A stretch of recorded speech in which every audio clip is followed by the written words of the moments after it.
as Larry noted in our conversation earlier, it's called media relations and public relations because it's a relationship between journalists and the public sector and the corporate sector.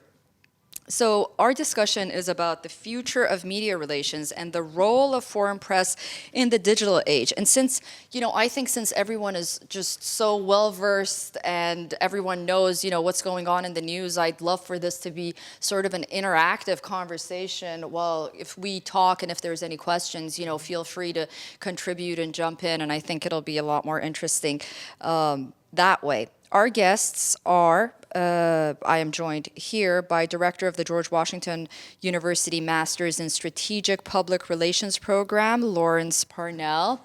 Professor Parnell, thank you so much for joining us. We are also joined by Director of Media Relations at Goldman Sachs, Maeve DuVally. Maeve, thank you so much for joining us. Just a brief bio of our two guests. Lawrence Parnell, MBA, is an award-winning public relations professional. He's Associate Professor and Director of the George Washington University Masters in Strategic Public Relations Program, and he has served in this role for 10 years. He essentially built George Washington's master program into one of the best known and admired programs here in the United States.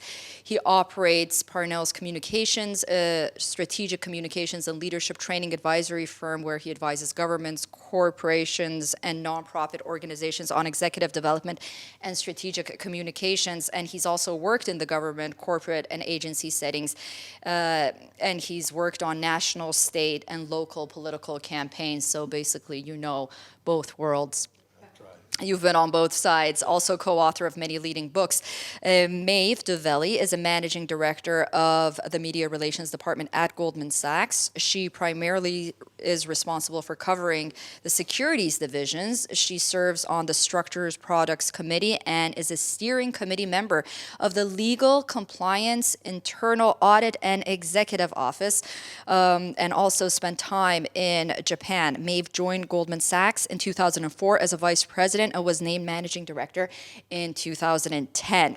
Maeve serves on the advisory board of the Knight Bagehot Fellowship and the board of advisors here at the Association of Foreign Correspondents in the United States. He was also a Knight Bagehot Fellow at Columbia University's Graduate School of Journalism, and he was also a journalist for 15 years at Bridge News. So welcome to both of our guests, and I think we can start off by talking about a very interesting Pew Research that came out recently that says deep political divides in many nations on satisfaction with news and media is greatest in the United States. So a very partisan divide on the part of the media. Can you talk about that a little bit, Larry, for us, and what this research finds, and then we can pick it up from there on how the media is performing here and how it's different maybe globally? Sure. Well, and thank you all for coming. It's a pleasure to be here. I think what the research shows is not surprising to what we all pretty much know already, which is that there's a reliance on the media writ large, mainstream media, social media, et cetera, for information to be shared with the public, yet there's also a sense that the media is not unbiased, takes positions. So there's this love-hate thing, which we all know. We've been through this many, many times. The difference is now the stakes seem higher, the people seem more pointed in their points of view, and it's not a unique situation in the United States. The report, which is free and available to anyone who goes to Pew Research to get it, you'll see that across the world, increasingly there is a distrust, fair or unfair, of the media and of institutions like government, like business, and people are somewhat looking for a place to go and get information that they can rely upon. And what the study shows is it's becoming more and more social media, which may or may not be objective, may or may not be well-researched, may or may not be accurate.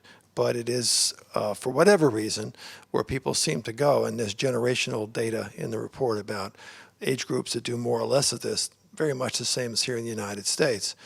So it's a challenge for us as communicators and you as journalists to figure out how do we manage this process to sustain ourselves and to inform the public and have them understand what they need to know in order to be productive citizens and not give in to the reliance on social media, which is not objective, which is not research, which is not authoritative, for all the reasons you all very well know. And this is a challenge that we face and our students are facing as they come out of our program. And it's been very educational for me to follow this.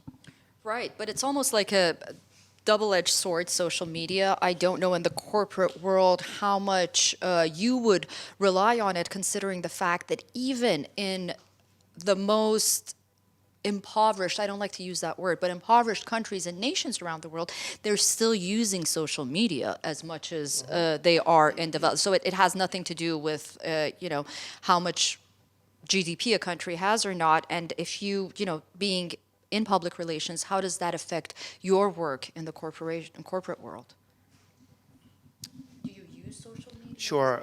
We probably in the last 5 years, we've become a lot more active on social media. If you go back to the financial crisis, I think people at banks don't like to admit they did things wrong. But the one thing that a lot of people at Goldman Sachs will admit that we did wrong, and I agree with this because I was working at Goldman Sachs during the financial crisis, is that we did not realize that we had to communicate more broadly with the general public than we had traditionally done. Goldman Sachs, up until recently, was purely an institutional bank, and we didn't really deal with individuals. And so during the financial crisis, to our detriment, we did not communicate with Washington very well. We did not communicate with individuals. And so the narrative around us was defined by not us, which isn't a good thing. So we've tried in various ways since the crisis, to use social media, to use other forms of content that we create to educate people as to what we do, and hopefully in some cases convince people that we do some good for society. So we are very active in social media, and it's very helpful. Yeah, I mean, that's the thing. I mean, you look at it on the one part where there's this extreme stories that come out of it, like Pizzagate and all of that kind of stuff, or some conspiracy theories, or some not. The Q movement. There's just this whole movement going around the social media. But you've worked on campaign trails and local and state. We can't underestimate the role of social media at the end of the day. I mean, I'm sure that you guys also used it to your benefit as well. Oh, absolutely. And I think, in the last election cycle, we saw the outcome of that, where the Trump campaign very effectively used social media, and the Clinton campaign did not. I was talking to someone today. There was not that long ago, people would have told you Twitter was dead. Twitter was not going to be. Now it's become, unfortunately, highly popular again because of the use of it by the president and people going to Twitter. And now you even have the phenomenon, which I'd love to get some thoughts from this group on, of covering things on social media as news, as opposed to coming from the person. Maybe you don't have the access to the person, but I find it's reporting what the president says on Twitter versus what the president says is somehow still, I was trained as a journalist, that's my background, and I still find that to be, awkward, that we're not reporting news or reporting what somebody said on Twitter or Facebook or whatever, but that's a whole nother conversation. I think from the point of view of your question, I don't see social media replacing traditional journalism, not in any way, shape, or form. Ideally, it should augment it. It should extend it. It should support it. But I think that requires work on both of our parts to accomplish. And I think we have some work to do there because the train is leaving the station and we're not necessarily on it. And we need to be very aware of that challenge. Otherwise, we're going to find ourselves on the other side, both as communicators and as journalists, of this phenomenon that doesn't have boundaries or rules or deadlines or objectivity requirements or sources or the things we all were trained as journalists to do. You just put it out there. And the public will just accept it or not accept it. And that troubles me, as I mentioned, trained as a journalist and as a corporate and more recently an educator, I find that to be very frustrating that people just accept what they read on social media as being true just because they read it on the internet. And I think we have some challenges there to deal with together. Yeah, and what's interesting is we had this conversation before I was on a podcast, and they asked me about this, and I said that, it's interesting because then social media becomes the news editor, ultimately. Us as journalists, we put a story out, but the way the algorithms work and everything, based on your audience, you get that news as an editor would spread the news in a newspaper. So again, I do want to talk a little bit about your experience in dealing with journalists like us.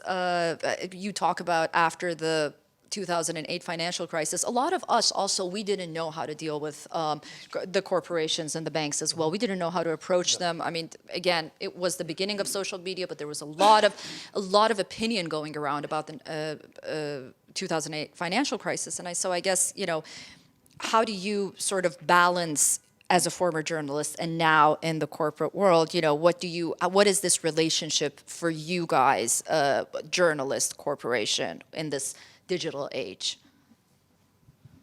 Sure. I just wanted to add one thing to the previous conversation, that sure, social media is very influential, but a very well-resourced, impactful story in a major publication is much more impactful, and that's what I spend my day on. I spend my day on basically two things. I'm talking to people at Goldman Sachs about things that could potentially be in the news, and then I'm taking calls from journalists and deciding how we want to respond to those things. And it's a good day for me when I'm spending most of my day talking to journalists, because I really enjoy that. And I think the relationship's at its best when we're not necessarily working on a particular story, but a particular journalist is telling me what they're interested in, and I'm honestly telling them kind of what's going on in the bank, and then maybe out of that conversation comes a couple of potential stories that we work on together over time, and that's where it works really well, when it's like that, when people aren't always on deadline with difficult stories. And sure, most of my day is filled with reporters calling with stories that they're on a tight deadline and we just have to respond to it. But I very much believe in the old-fashioned relationship side of things, and we can kind of get into the nitty-gritty of what that means and how the relationship can be better, both from the media relations side and from the journalist side. But it really is a relationship. Can I just follow up? Go ahead.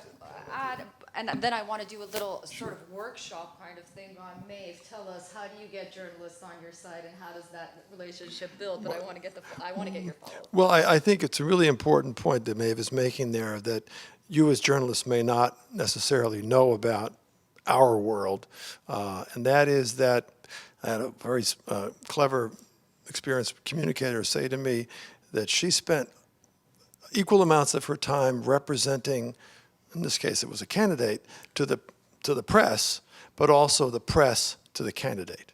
That we are in a position where, as Maeve has just indicated, we have to interact with members of the media, understand what's going on, what their needs and goals and objectives are, and then explain to partners and leaders why this reporter is calling, what is the background of the story, and why they have to bother answering the questions.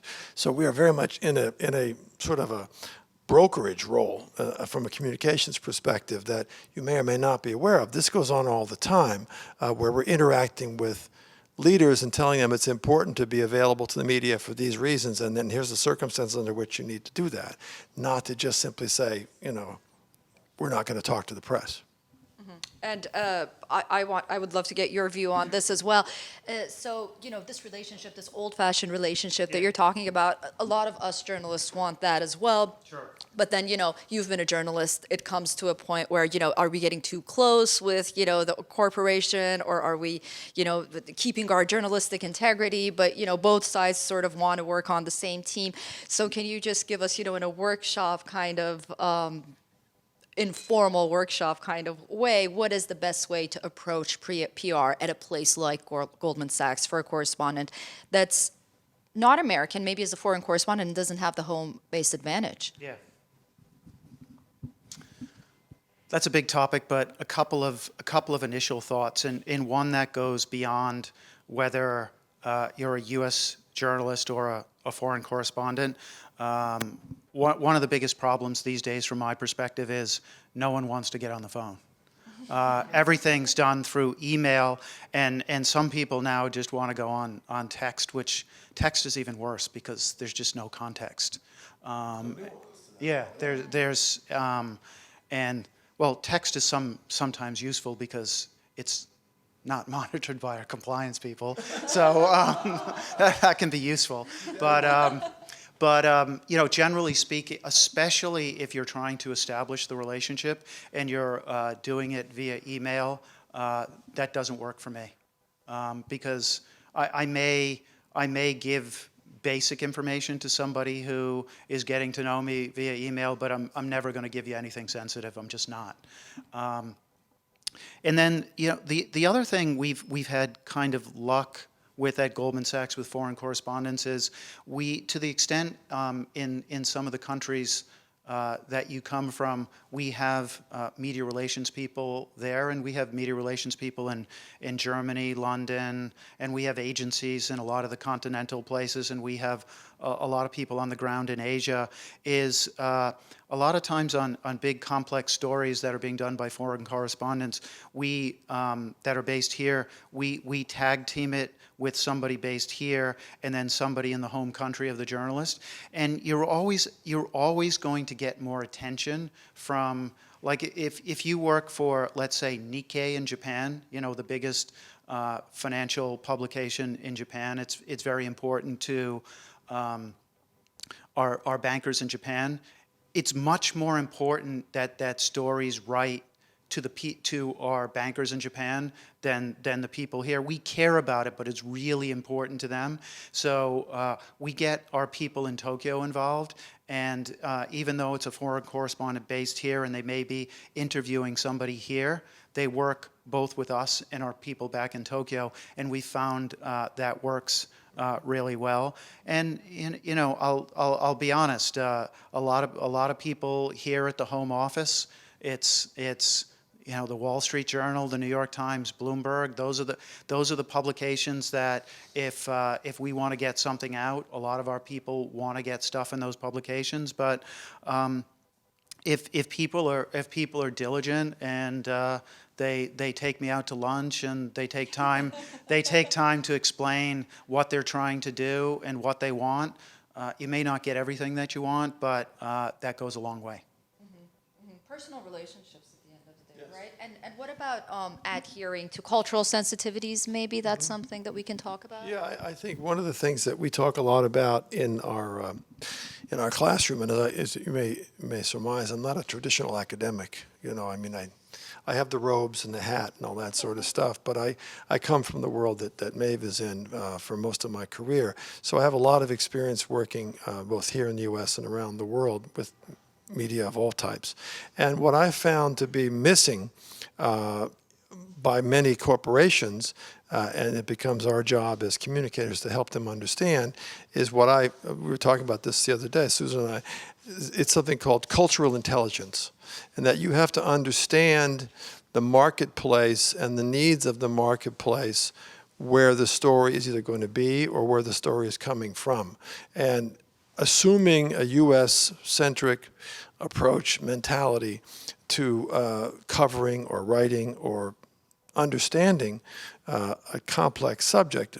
I worked for Ernst & Young for 4 years, for example, and so accounting, tax, finance, all those fun things. it is really important that you interact with and understand what the needs are of the publication and the population that you are serving, not necessarily assuming that it's the same thing as people in the U.S. want or expect from a corporation. Well, whether it's a question of access or information or details or trends or a sense of, and on the corporate side, also there are companies that assume that they can interact with the public the same way in their home market, Korea, as they would in the United States. And that also is problematic. So we as communicators have to really interject ourselves in that with a global perspective and say, what works in Korea is not working in San Francisco. And this is what is required in San Francisco, or conversely, what's required in terms of how you communicate in Korea or Tokyo or anywhere else around the world.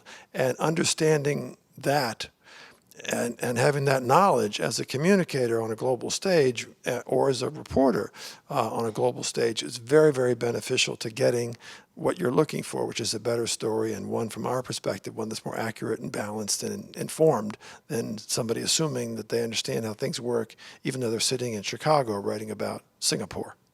But does that freelance journalist have the same kind of opportunity and access that someone at the Wall Street Journal and the New York Times and Bloomberg has? I mean, that's No, let's be realistic. I think Maeve is right. No, the short answer to that is no, but it doesn't mean it's impossible to get that. Right. How is it possible? Well, I think that if you are trying to bring yourself to the attention of someone like Maeve or myself in my former PR days, your credentials, other stories. I mean, when you reach out to me or to Maeve and you're asking for access or information, it's a simple matter of doing a search and finding out what you've covered, what you've written. And we can, if you've done this long enough, I think Maeve would agree, you can get a sense of the reporter by what they've written, how they've covered things. Do they know what's going on? Are they playing it straight? Are they got an angle? You pick that up pretty well after years in this business. So if you're credentialed and you're knowledgeable and you're straightforward and you're persistent, you can be successful and without necessarily having Wall Street Journal after your name. Understand you're going to maybe put it second in line sometimes, but you can still get in there. And often you'll see those are the better stories, but they take longer to develop, especially from a point of view of local knowledge in a given market.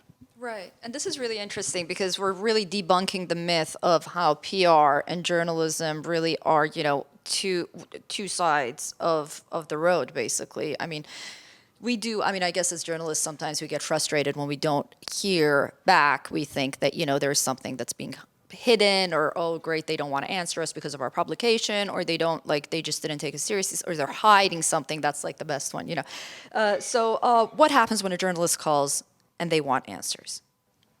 What happens in your world from your side? Sure.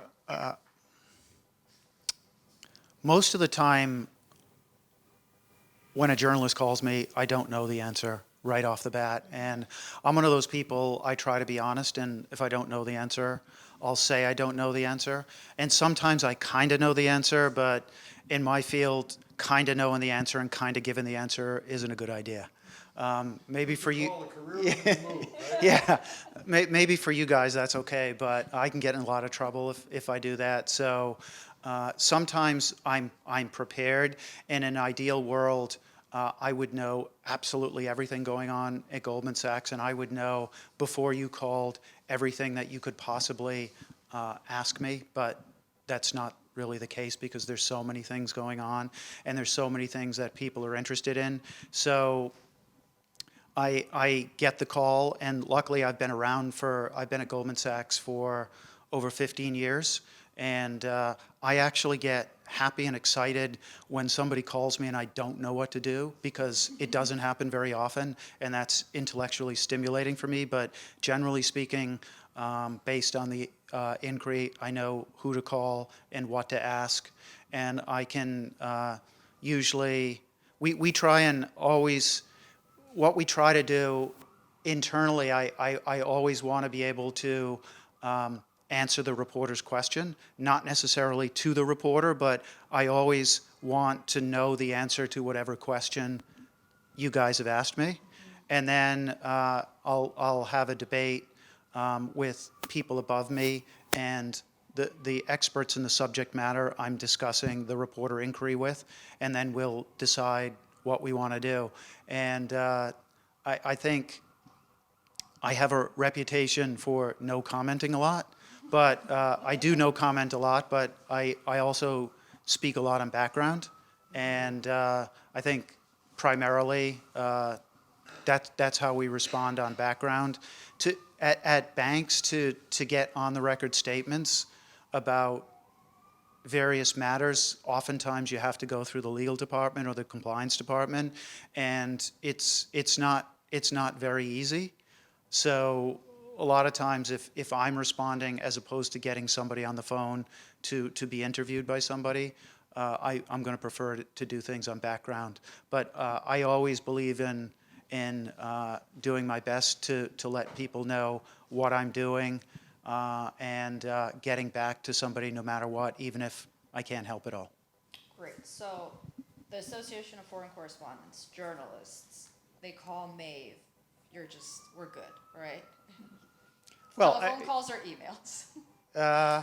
If I don't know you to get started, telephone calls, but once we get to know each other, there are certain things email's really good for. Email's really good if we have a legal settlement and people are just covering their bases. Some U.S. regulatory agency puts something out. There's a legal settlement. You're just doing your duty to calling us to see if we have comment. In that case, I already know you. An email is fine. Do you have any comment? Because there's probably 50 or 60 other people like you doing the same thing, and I'm going to email you back. But once I'm getting to know you, I want to talk on the phone. Amazing. Okay, a hometown advantage at the Association of Foreign Correspondents. Larry, can we call you for quotes? Yeah, email or telephone.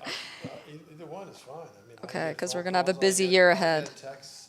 I mean, because I love the business. I love to talk about the business. So I find when I work with journalists in my current role as an academic, it's a little different, but I will often, if there's subject matter that I'm interested in, I follow and read all this stuff.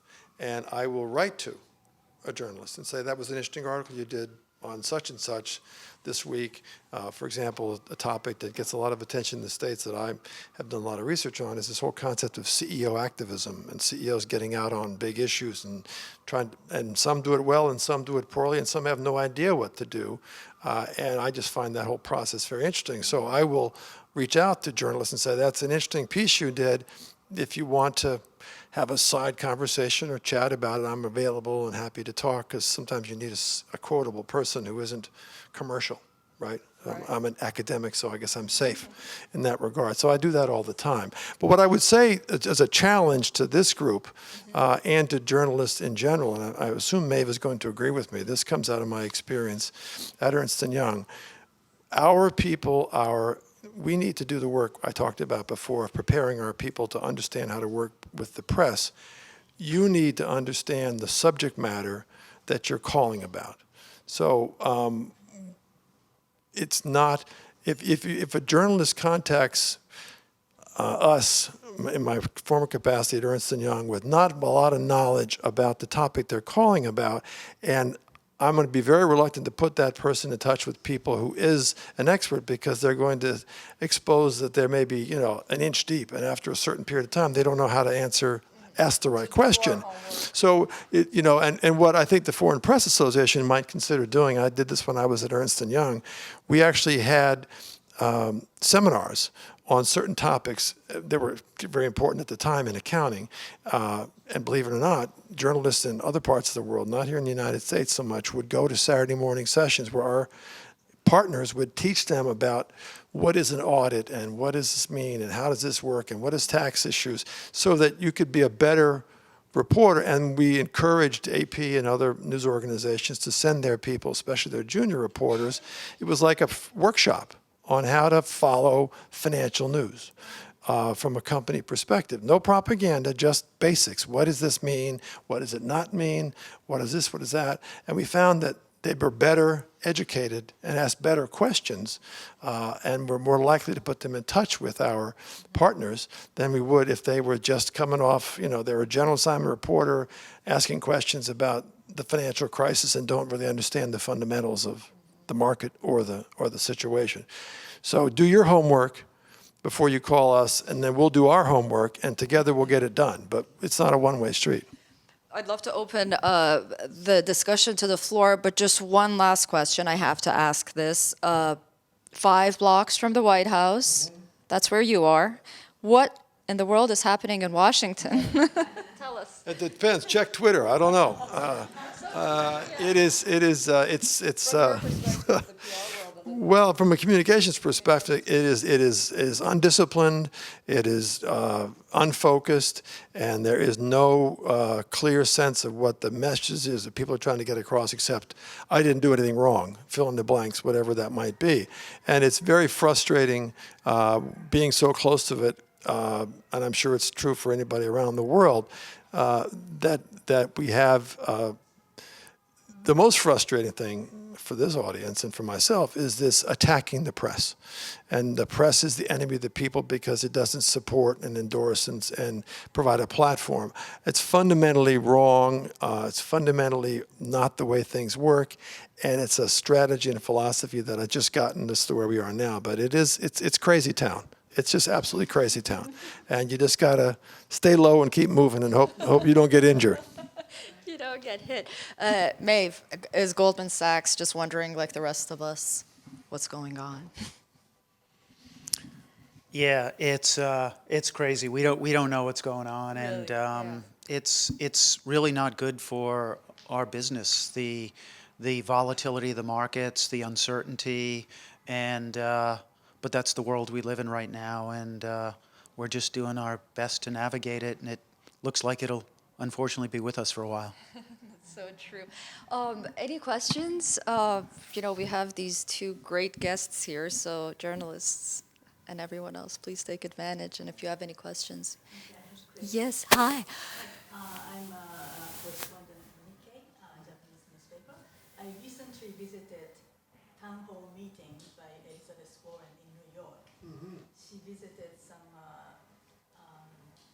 pro-choice organizations town hall meeting, and after the meeting, she did selfie to everybody. Mm-hmm. So there are like 50 people lining up to take a picture with Elizabeth Warren, and she was just patiently waiting, taking picture with every one of them, selfie, and this selfie spread in the social media without her, effort.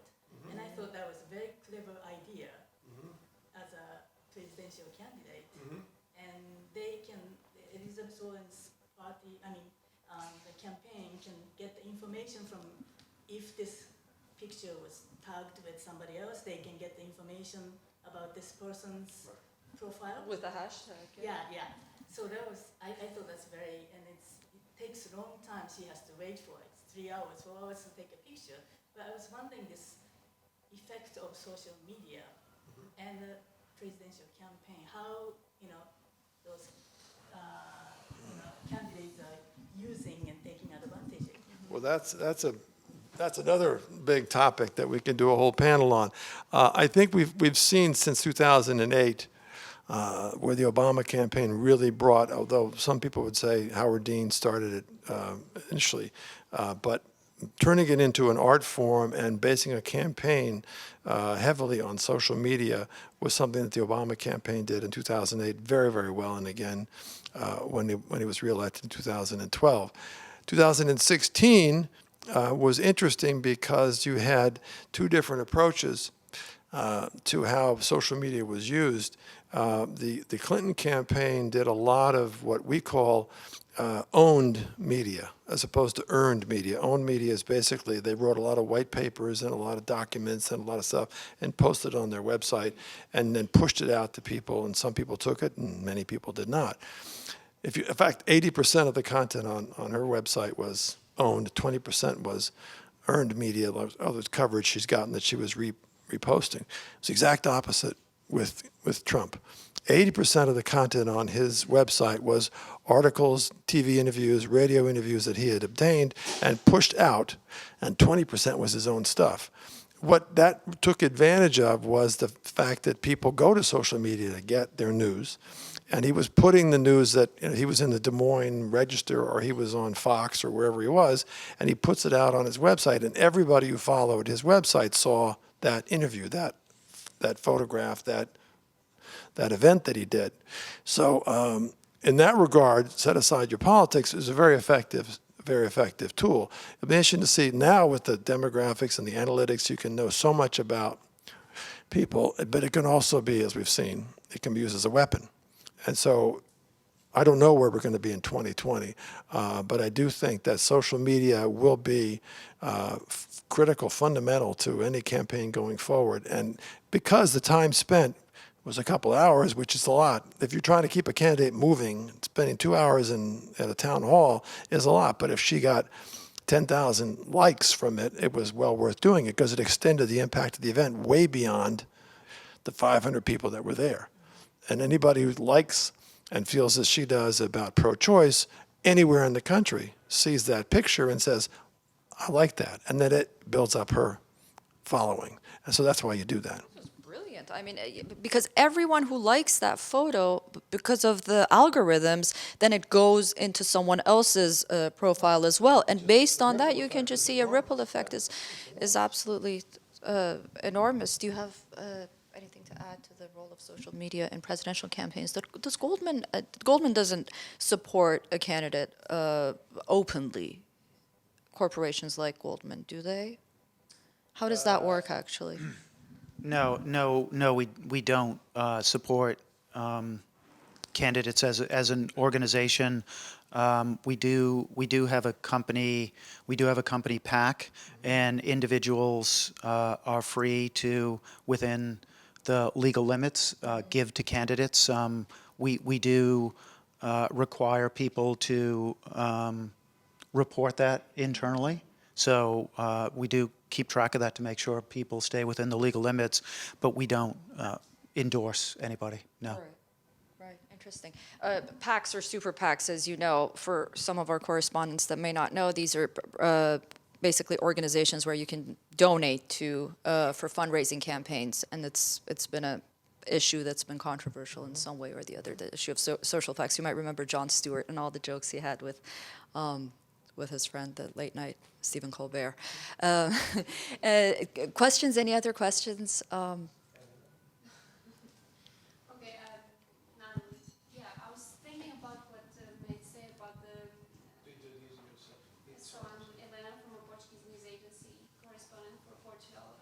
Many times as a news agency, we are always working on tight deadlines. I wake up every day and I have a call. Something happened, you have to talk about this, and I never heard about this before. Yeah. And it gets me very stressed. Yeah. And the thing is, when I want to get a source to talk to me, I maybe send an email, but I have already I know that they will not answer to my email if I don't call. So I call, and then they say, have you sent email? And then, yeah, I sent email, or maybe, no, I didn't send email, so let me go back and I'll send email.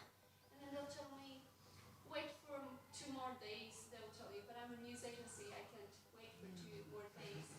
So that's the thing, it's like we are trying to talk on with mail, so I put there the context, but then I call and they don't have a real answer, so they put me on waiting list again. And I remember something that told me in the university in Portugal that the Facebook or the media, social media is the last place that you want to try to make contact with somebody, but sometimes it's where you get the fast response, right? Or Twitter. Like a comment to that. Yeah. There's research on that. Twitter is the most common platform to reach out to reporters because of judgment. Yeah, but we try to be serious and not. So the question is from just to Maeve, what to do, again, how to get So to. it was about media. I was just thinking about the mail, sending mails or calling. Which one is better? Yeah, reaching out, Yeah, right? reaching out. It was a little bit of surprise to know that it's better to reach out by phone when they asked me if I sent an email. I actually like what you said to do the double thing. You can give context via email and also call. I think one of the problems you probably face is Portugal's probably what, 6 hours? 6 hours ahead? 5? Yeah. So a lot of times you're wanting stuff really early in the morning, right when people are getting going, and that's sometimes a problem. But I would just encourage you to be persistent and try and establish relationships. I'm curious, in that case though, why wouldn't your organization contact the Lisbon office in Portugal rather than? Well, it would be a U.S. related topic. Yeah. Oh, okay. Yeah. Yeah. That's what I think most journalists here right now cover is more about. Sometimes there's situations though where something's happening here that's very germane to the market back home, Right. and sometimes that may not be front and center to us, and we have to do a little bit of digging, and it might take a little bit of time, and I know that can be frustrating with tight deadlines. Yeah, you were a Yeah. journalist yourself. Yeah, I was. Okay, well, Maeve and Larry, hopefully you guys will hang out and be here for the cocktail party. If you guys have any questions, don't be strangers. Oh, Manoj has questions? Okay. Yes, Manoj, please introduce yourself from your association. Manoj Jindal, and I write for Nepalese media, so I'm from Nepal. My question is for both of you. Many journalists, they call for some scoop news, some are looking for some scoop news, and some are looking for some breaking news. So how do you deal with those journalists? Because they're looking for breaking news as well as scoop news. But how do you approach that though? Like, do you say, hi, is anything breaking, or is that what you I guess ask? I'm confused. Are you calling about a breaking news story? Are you You calling already us? have information. Do you already or you're have the seeking- information? Or you're seeking information from us. Yes, for like some journalists, they they call you like regularly, but they're looking for something exclusive or. Oh, you're already established a relationship, and like Maeve, what do you have for me? So how do you deal with those journalists? And basically, I would like to add an A source, extra like layer this. in this very important question about how do you prioritize journalism, how you share Exactly. something exclusive. And if the prioritization is based on only on American media or also based on foreign correspondents, because the reason of an organization like Foreign Correspondents to exist is because we want foreign correspondents not to be marginalized, but to have access the same way that an American journalist for a major American media has, the same way a foreign correspondent from a major or less major foreign media from their own country, Portugal, Nepal, Italy, Spain, have the same way access. That's a very important question, because I understand that, and we just covered the UN, so I know that happened a lot, where you have, I guess, quote unquote, sources, and it's usually the journalists, as Thanos said, are based in the United States, and they get probably the best stories because they've already established that relationship with the quote unquote source.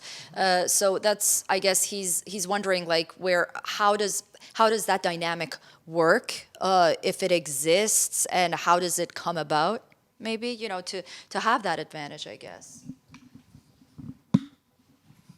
Yeah, in an ideal world, I would have good relationships with all the key publications in all the major countries around the world. And if there's a particular happening at Goldman Sachs that would be very impactful in a particular local market, and we were dealing with it out of New York, I would naturally want to give it to the reporters whose publications are located in that market. So in that case, the foreign publications would definitely be in the mix. But that doesn't, the majority of stories that I deal with here on a daily basis are stories that come out of the U.S. and are really U.S. stories. And there's definitely a lot of pressure for us. And remember, we're caught in between. We're caught in between you and the people we work for, but the people we work for pay us. So they're kind of more our masters than you guys are. But we're, in an ideal world, we're trying to please both of you. So, and the reality is, the reality is, to some degree, this is my personal opinion, dealing with journalists is, relatively speaking, the easy part of my job. The more difficult part of my job is managing the expectations of the people who I work for at Goldman Sachs. And people not just at Goldman Sachs, but in financial services and at major US corporations. Senior people, they basically want to control everything, and they think they can control most things. But the problem with my job is they expect me to control the ultimate uncontrollable, another human being who's not affiliated with my organization. Right. So that's what makes my job difficult in terms of translating my interaction with the press to the people I work for. I diverged a little bit, but hopefully that was interesting. Very, very interesting. I think one suggestion I would make, if you come to an organization like a Goldman Sachs or when I used to work for Ernst & Young, and you are from a foreign-based publication, you're not going to be prioritized unless you have a local angle that's important to that market. So when you make that inquiry, if for example, to use Maeve's example, there's a major underwriting they've done for infrastructure financing in Portugal.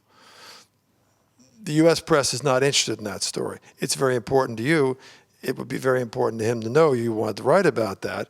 So in order to move up and down the priority level, I would assume that the more specific and localized your inquiry is, the more likely it is to get attention and support and maybe even exclusivity and all those good things that we want.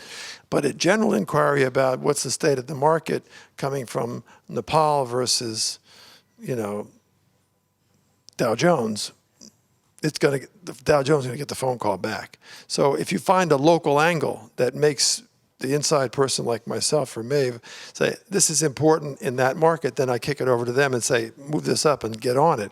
You just want somebody from Goldman Sachs to answer your question. You don't care if it's Maeve or me or somebody in Nepal. But you've got to find a local angle or it's not going to be significant. That's amazing.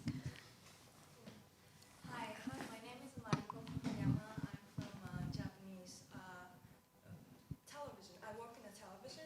So my question is, I've done several filming in George Washington University because of a lot of good professors like Mike Mochizuki, very important for Japanese U.S.-Japan relationships. So we've done a lot of interviews and filming discussions, etc. But I've never done, I've worked in U.S. for over 20 years now, but I've never done filming at Goldman Sachs, even though I've covered financial stories in the past. So I wonder if we contact. So I'm off the hook here. But that was a very, very nice intro, though. Yeah. That was very professional. I think the pitch was pretty good. So is it interviews from people at Goldman Sachs, on-camera interviews? Yeah, is that possible? I work for NHK and Hideasahi, all the major network television in Japan. So, and I tend to work on longer documentaries. So I do try to do more homework and try to do some more, come up with better stories. Sure. So she should send her pitch, right? I'll make some general comments and then I'll get specific. Before the financial crisis, it was very rare that we had anybody from Goldman Sachs go on TV. And the view of TV was, it's real dangerous because the journalist can paint you into a corner and you could get into a lot of trouble. However, after the financial crisis, we began to think of television a little bit differently, as opposed to print, where we cannot control whatever contextual paragraph that the print reporter is going to put before or after the quote, and those contextual paragraphs, depending what they are, can completely kind of change how the quote's perceived. Television, if you articulately say what you set out to say, it is what it is, and it has its advantages. And we more regularly have more and more people getting media trained and going on TV than before. It's really increased. I believe, I don't know for sure, but back in Tokyo, I'm reasonably certain we have had people on TV. I'm also reasonably certain that you're correct. We probably, out of our New York office, have not had Japanese TV in to interview any of our executives. And I would say that I never say anything in a blanket way, and I treat each individual inquiry as an individual inquiry. So if you have a proposal, let's talk about it. Yay. Thank you. Thank you so much. Like I said, I hope Maeve and Larry, you guys stick around for the cocktail party. And if you guys have any questions, they're going to be here. And we had this. What is going on right now? Oh, yes, it is. So that means we have to stop. Thank you so much.